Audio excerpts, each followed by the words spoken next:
together. 大家早安。Good morning. Good morning. As you know, this topic, interreligious dialogue, is very important for us in辅仁Catholic University. We all have some experience of the dialogue between Taoist, Buddhist, Christianity, and other religions in Taiwan, but not every day there is an opportunity to learn about the experience of interreligious dialogue from another Western, Austrian perspective. Thus I'm happy to introduce for you Professor Magister Dr. Markus Ladstätter, who knows this topic and this perspective very well. Let us welcome Professor Magister Dr. Markus Ladstätter with our applause. Thank you. Thank you. I would like also to welcome his daughter, Katharina Ladstätter, who came together with her father for the ceremony of book donation in the National Central Library. You know, the father of Professor Magister Dr. Markus Ladstätter is a famous sinologist, linguist, sinologist. So let us welcome Katharina Ladstätter. Yeah. There are also some other special guests. Father Professor Louis Gutheinz from辅仁Faculty of Theology of St. Robert Bellarmine is also with us. Father Gutheinz, thank you for your coming. Thank you. Also Professor Josef Sakosz. It's maybe the only expert of Zou language in Taiwan is here. Thank you for your coming. Professor Ladstätter, there are also some students from the辅仁Catholic University, masters. Maybe you can say just one sentence about yourself. Haude, can you start? Haude is one of our students. Okay. My name is Haude Wang Hao in Chinese name, and my English name is Matthew. And I graduated school first grade, and I really like religion, and I focus in Christianity. So I'm very happy to listen to this address. Thank you very much. Oh, thank you, Haude. Hello, my name is Yoshino Chen in Chinese. My name is Andy. I'm a senior student. My religious is folk religious. So, thank you very much. My name is Li-Hua Xiao. I am a first-year Master of Religion student. The title of my thesis is the vegetarian religious sentiments and environmental protection. I'm interested in sports, and I have learned to play badminton, Tai Chi, shadow boxing, line dancing for several years. Now it's occupied with studying for the most of the time. I can only play badminton and super jogging occasionally. Thank you. And I come from I have been 23 years, and now I can a few years I come from Taiwan. Taiwan. I now English and Spanish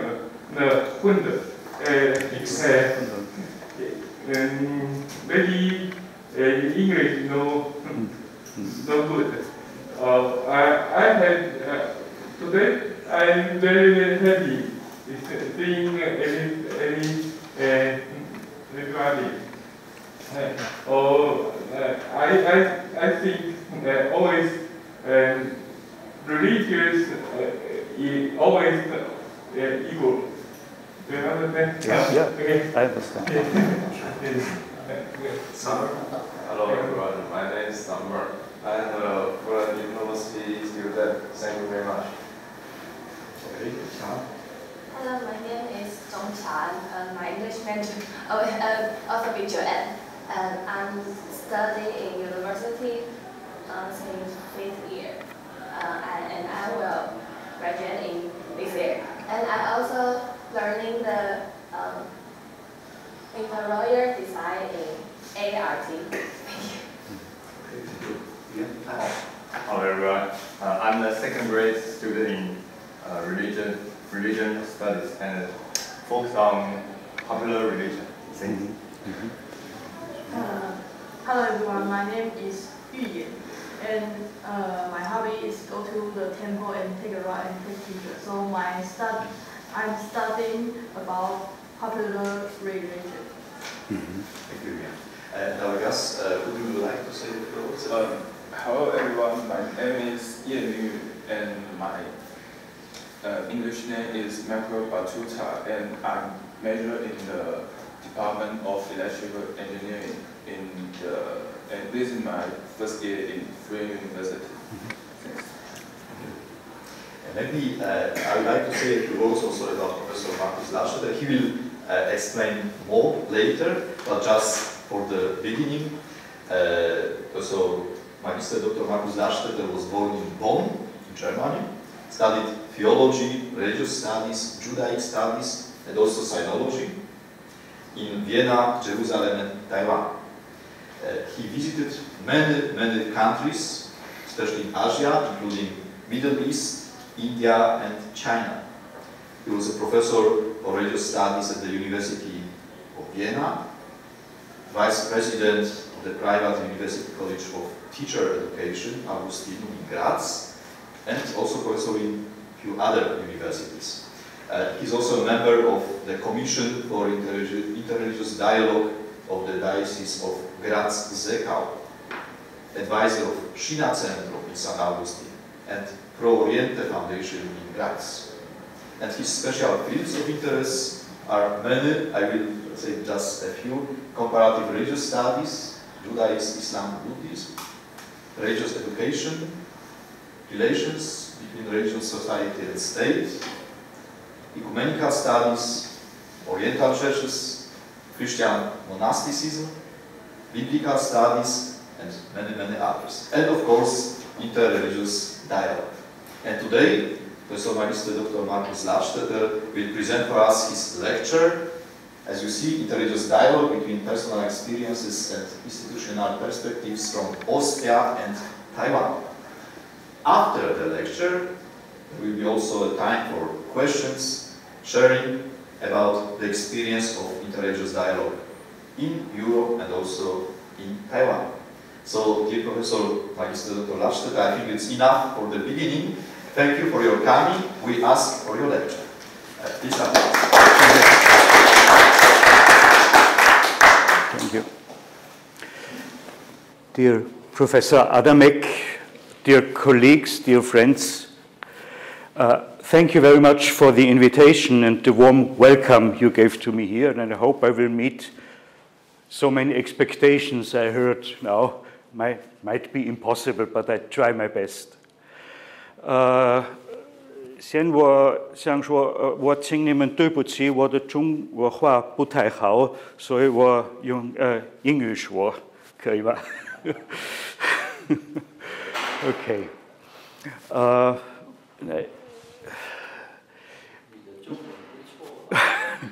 哪里？What I want to do with you this day, I first want to give you a short impression about religion in Austria, my background, so that you have a little bit an information on the Austrian situation from where I come. Second part will be some thoughts about interreligious dialogue in general. In general, what are main issues or what should be thought of. And third, which is the main part, is my experiences in Austria in interreligious dialogue, starting from a personal level going ahead to a professional level, my work, a representative level. I will explain later what I mean by this, and also international and political issues related to the topic, to come to some short conclusions. The Taiwanese experiences I address in the title and also here will not be the part I talk about, but you. My contribution is the Austrian perspective and what I have in international experiences, but I'm very happy to get into contact with you, your questions and your remarks, and also I'm eager to learn from you, from your experience and your perspective. I did not come to Taiwan to tell you about Taiwan. Huh? I want to hear from you from Taiwan. Okay, so we skipped the remarks on the speaker. I think we have already heard enough. And my first short remark is on religion in Austria. First of all, Austria is a very small country. The total inhabitants is 9 million. 9 million, 900,000. This is not many people. Huh? Out of these 9 million people, there are, let's say, nearly 60% Catholic. 60% Catholic. And some more other Christian, smaller denominations, Orthodox, Protestant, and so on.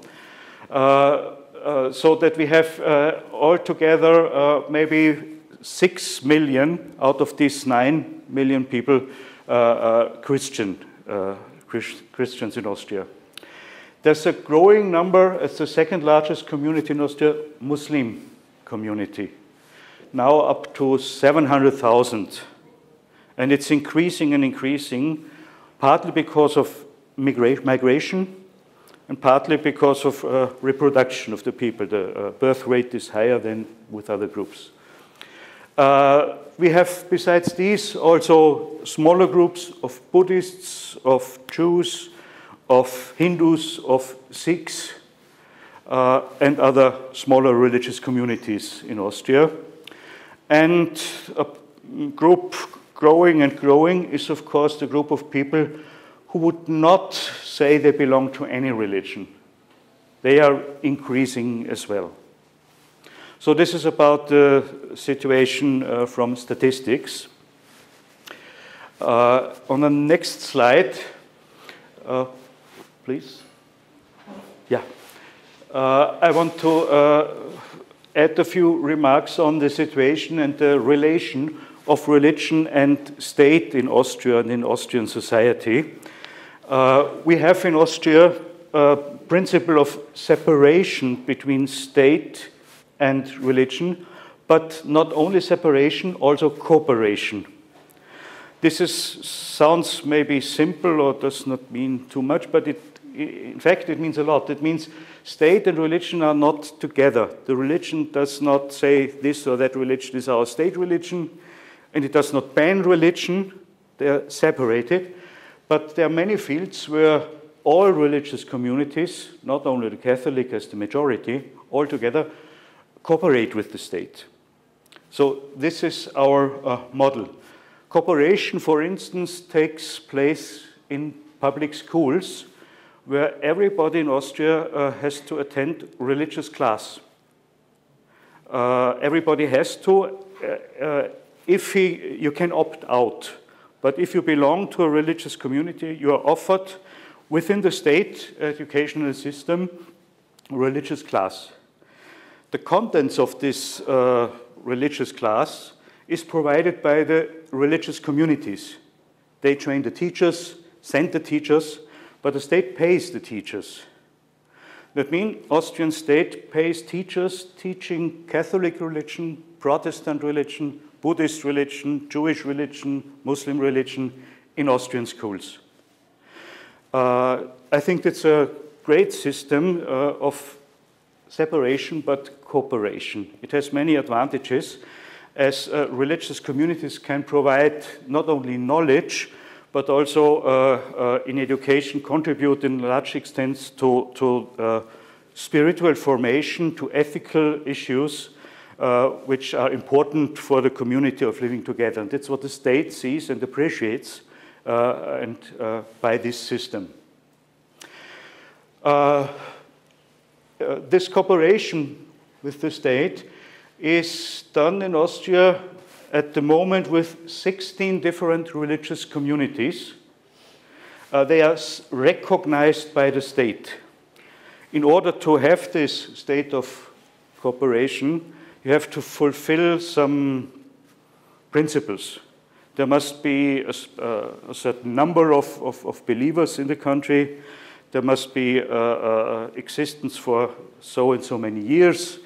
The teachings are also screened by the state if there's something dangerous in the religious teaching.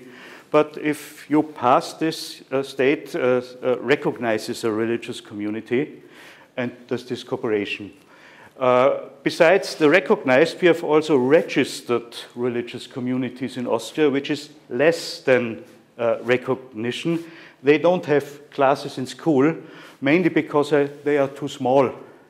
If there are 500 children all over Austria, you cannot establish a school system of religious education, and other reasons. But it's also some sort of registration by the state, also some official status, not as official as the recognized, but also important. So this is the system. In the next slide, you see a list of the 16 recognized religious communities in alphabetical order. I don't go into details here, but you have Alevite, which is a Muslim group, Protestant, different Protestant churches, Orthodox churches, Islam, Jewish community, Catholic Church, Eastern Christian rites like Coptic Church, Buddhist Religious Society, Syrian Orthodox Church, and so on. Next slide, you see the officially registered religious communities. Here you find, for instance, Hindus, which are very few in Austria, not many.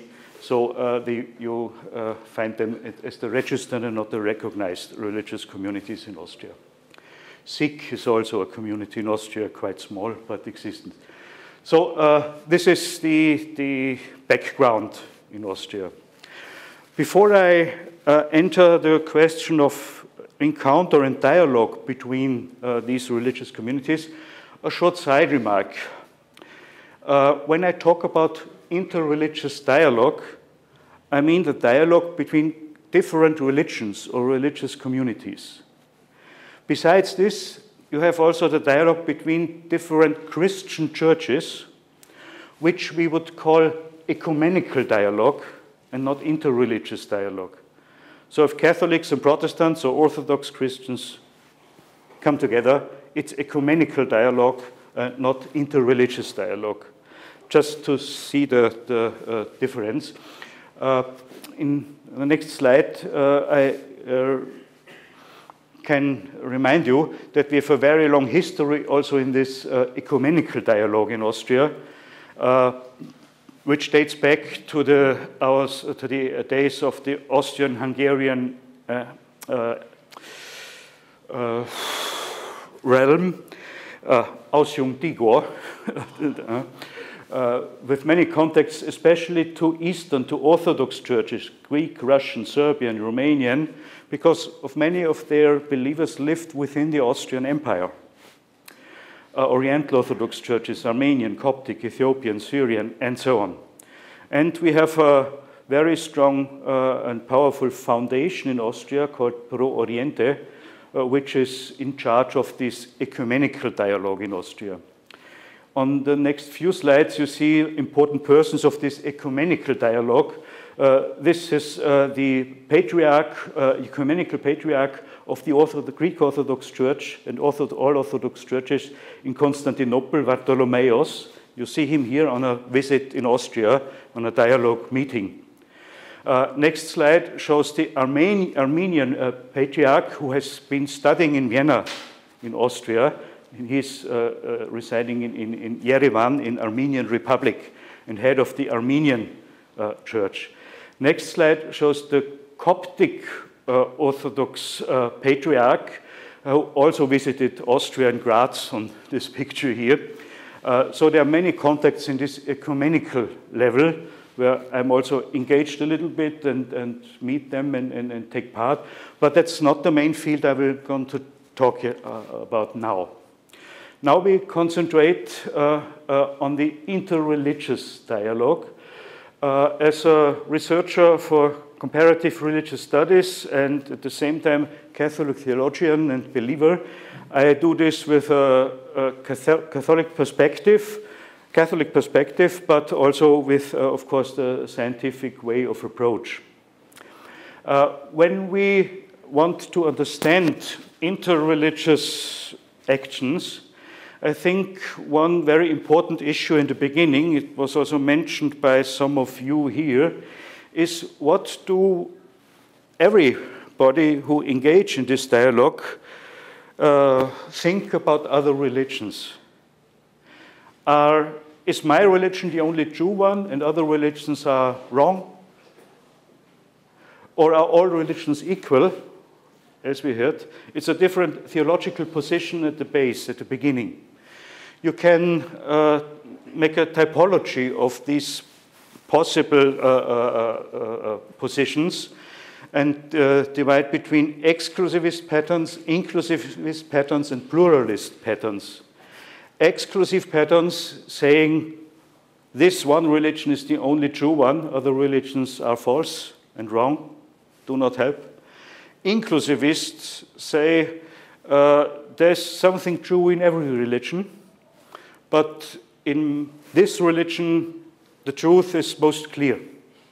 It's most easy to be found.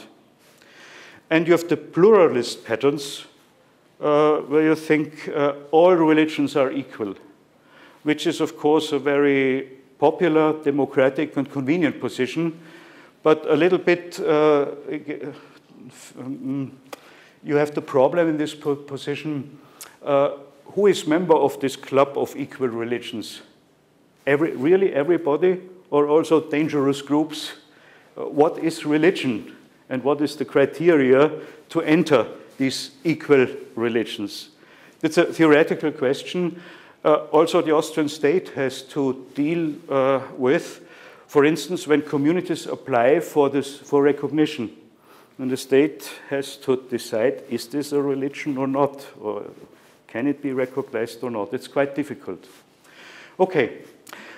In a Catholic approach, the official position towards other religions has been formulated by the Second Vatican Council some 60 years ago in a very famous document titled with Latin words Nostra Aetate, chapter 2. From this document, dated 1965, I quote the main sentence from the Catholic Church's point of view. Here you read, the Catholic Church rejects nothing that is true and holy in these other religions. They are mentioned before, many religions. She, the Catholic Church, regards with sincere reverence those ways of conduct and life, those precepts and teachings which, though differing in many aspects from the ones she holds and sets forth, nonetheless often reflect the ray of that truth which enlightens all men. That means the Catholic Church is convinced that also in other religions, and also in the fields these other religions differ from the Catholic teaching, reflect a ray of truth. So this is, I think, quite a high form of dignity in all religions, and is and should be our Catholic approach to other religions. It's a short remark that not in all times of history of Christian and Catholic churches this view was prevalent. But it's the official view and the view we are Catholics are obliged to today. For understanding what work in interreligious dialogue means, I want to quote another important document with the title Dialogue and Proclamation from the year 1991. It was issued also from the Roman institutions, so the main level of the Catholic Church. Here they talk about different forms of interreligious dialogue. This is a very important distinction which is given here. 4 different forms are mentioned in the document: dialogue of life, dialogue of action, dialogue of theological exchange, and dialogue of religious experience. I myself would add a 5th level, the dialogue on a representative level. I will explain afterwards. This is not mentioned in the document. So it's, Here you see a little bit more detailed what the document means when talking about these 4 levels. Dialogue of life is the dialogue we lead through our daily life, not addressing religion at all in an explicit way.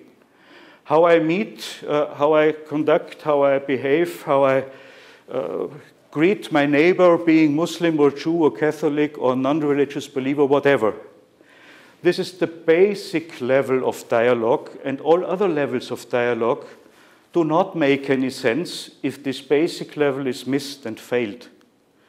If I don't, you can say it in high words, love my neighbor, talking about dialogue between religions does not make any sense. It's the basic and the main level, the dialogue of life. The second level, the dialogue of action, means that people coming from different religions can join action, can work together on different fields of justice, of environment, of other important topics, without believing the same in a religious sense. If my motivation to engage in an environmental protection movement is Buddhist or Christian or Jewish or whatever, it doesn't matter. It helps me, my religious motivation, and I join the same effort with people from other religions. This joint action, the dialogue of action, is a second level of collaboration which is important. The third level is what most people think of when the word interreligious dialogue is said. It's the dialogue of theological exchange, the dialogue where we meet in order to discuss religious issues. Who is God? How is God? What is prayer? What is doing right or wrong in daily life? What are religious prescripts? How do you think about this or that in a theological way? Theological exchange. This is more a specialized way of interreligious dialogue. We also have, of course, and it's an important level, but it's not the only one, and it doesn't make sense isolated from the other levels. The fourth level is one very differently discussed in from many sides, the dialogue of religious experience. For instance, it's mentioned here, prayer and contemplation. Is it possible that Christians, Buddhists, Muslims come together for meditation? Or is meditation a special Buddhist issue and not for Christians or Muslims? Extremely spoken, can Muslims take part in the Christian ritual, in the Eucharist or not? Are they invited or not? Can Jews take part in the Muslim prayer or not? Does it make sense or not? It's not easy to answer these questions by one word, because you have to keep the balance, which is the own and intimate room of every religion, reserved for people of this religion, and what is to share. It's not an easy question, but also an important field of dialogue. I will give you examples of this later. The fifth level, which is my own supplement to these 4 levels. A dialogue of representation means that you find dialogues where leaders of religious communities meet.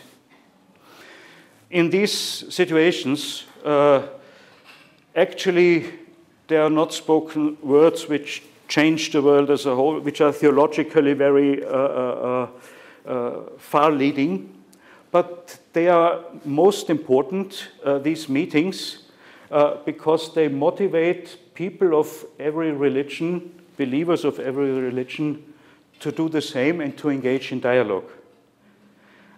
If the Pope meets a Muslim Grand Mufti, for instance, it's very important for Catholic believers and for Muslims. Our leaders are engaging in dialogue. We should also do so, regardless what is the content the two say. And actually, the two heads cannot go too far in an official dialogue because they have to take care that all their followers will also follow them. But it's an important additional level. So this is a general typology of levels of interreligious dialogue. And before I give you some examples, I wanted to clear these aspects. We come now to concrete experiences from the Austrian field. Before I do this, I just want to ask you back, is it what I try to communicate with you, you can follow? Or am I talking from another planet to you? Yeah. Yeah, okay. Then I go on here and start short with a personal level, please. Of course, this level starts with the dialogue of life, I called it before. Simply friends from different religions who meet. One of my best friends in Graz, the city where I live, is a Muslim teacher of religion. The relation we have includes, of course, also a theoretical dialogue on religious issues, but it's a simple relation between people and the base for other forms of religious dialogue and interreligious dialogue. Besides this, we have a group in our city, Christian-Muslim Sharing Group, where friends like this one friend of mine and me, but also other concrete Christians and Muslims, meet every 2 months. We agree on a topic where we want to exchange and share our experiences. This topic can come from the Islamic side or from the Christian side or from both sides. And one of us is preparing a short input, and then we discuss on this issue. And that's it. We share our thoughts and experiences in a private group. Private. It's not a public event or so. Similar experience, a Buddhist Christian meditation group. Also a private group of several people. This has mainly been organized by my wife, your mother, Marina. Now we have long time, we had no meetings because some people left the city, but we meet, originally it was 3 or 4 times a year for a day of meditation, of silent meditation. Not a meditation where you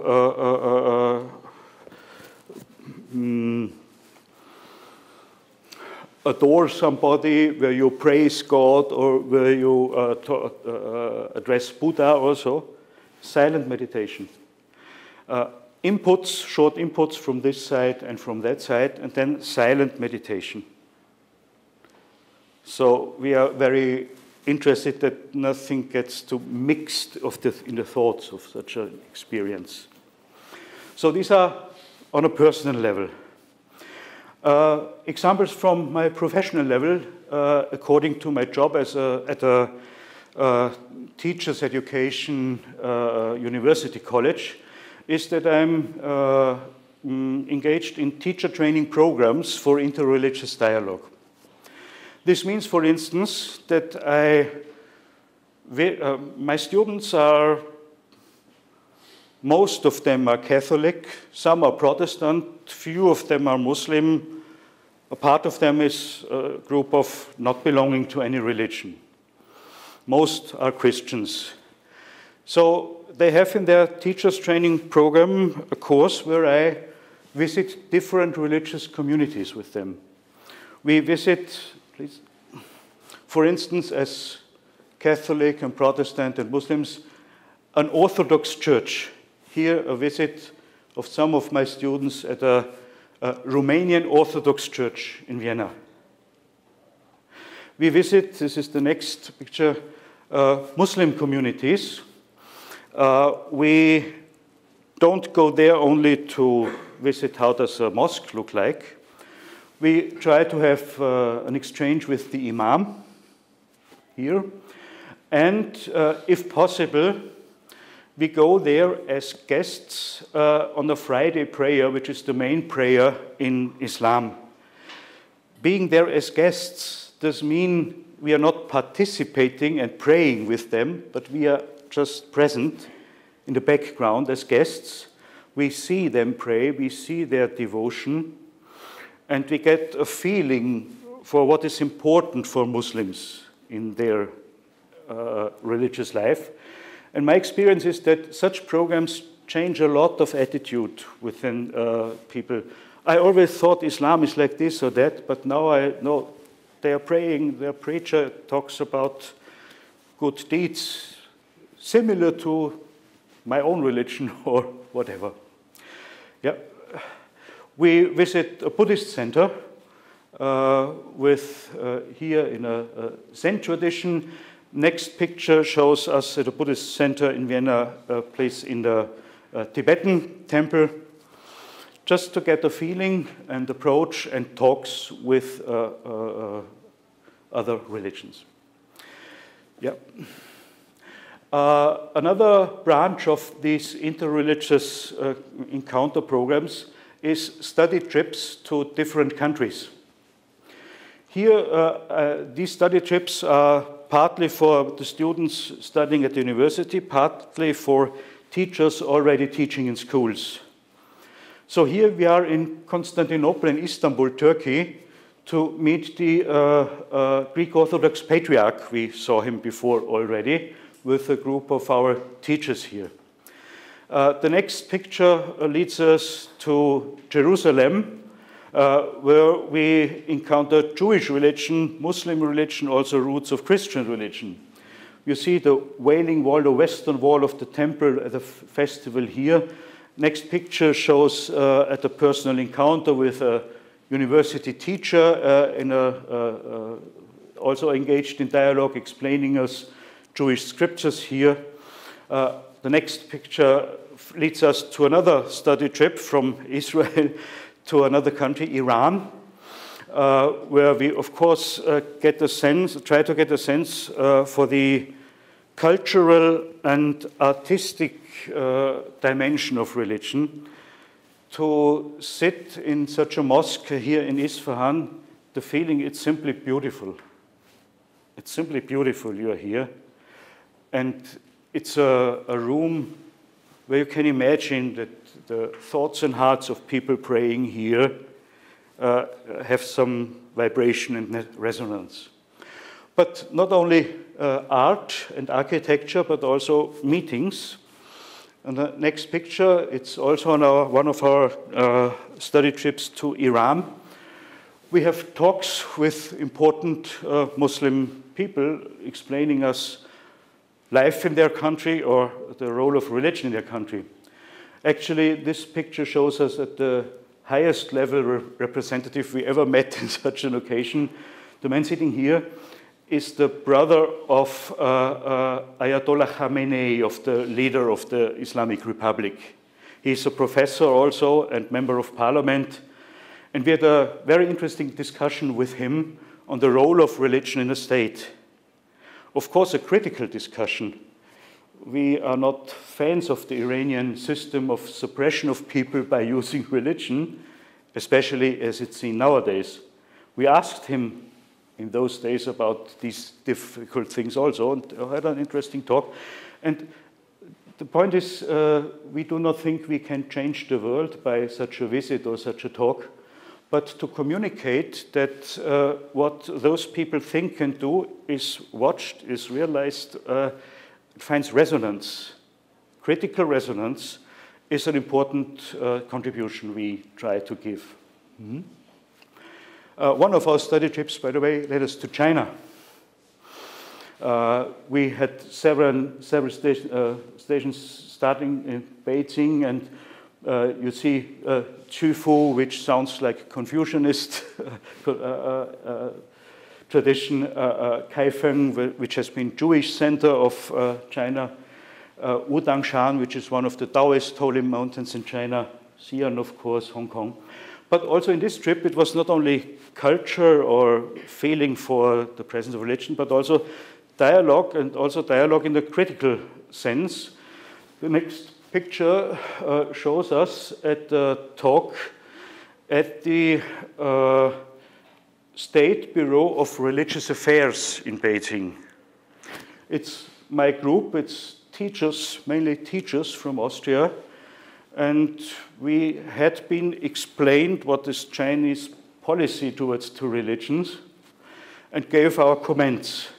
Again, of course, not in the attitude we will change them, but we can reflect and give them the impression what they think is seen, is heard, and other people have other attitudes towards it.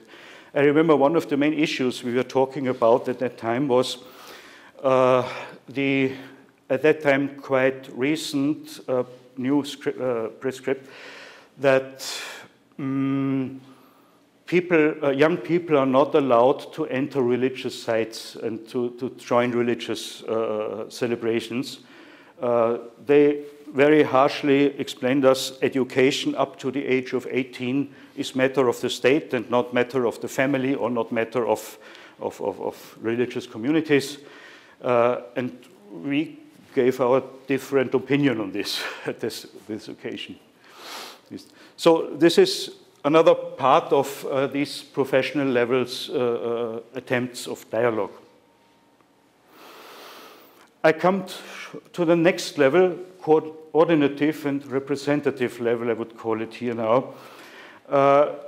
Shortly, I tell you about an institution we have in Austria. In this way it works now, it's for about 7 years, and it's called the Commission on World Religions of our Austrian Catholic Bishops' Conference. The next picture shows our bishop, Werner Freistetter, who is in charge of interreligious dialogue within the Bishops' Conference, and our commission, which I have the pleasure to be executive chairman of, is to help him to find a good way in this topic. We organize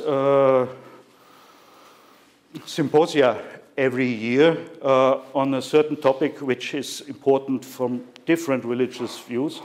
We invite speakers from different religions and also from official state administration. This year, this has been just 2 weeks ago, this meeting, we had the topic religions and anxiety, or religions and fear, which has been a main topic in Europe because of pandemic, because of Ukrainian war. What is the approach of religion? Can religions help to master fear, or do religions exaggerate the fear also sometimes? You find both tendencies. This was the question of this symposium we had just this year. Last year we had how political is religion, and so on. Our Commission on World Religions, the Austrian Commission, is also part of the global network of the Catholic Church for interreligious dialogue. Here we went to Rome to meet the Vatican institutions which are responsible for interreligious dialogue.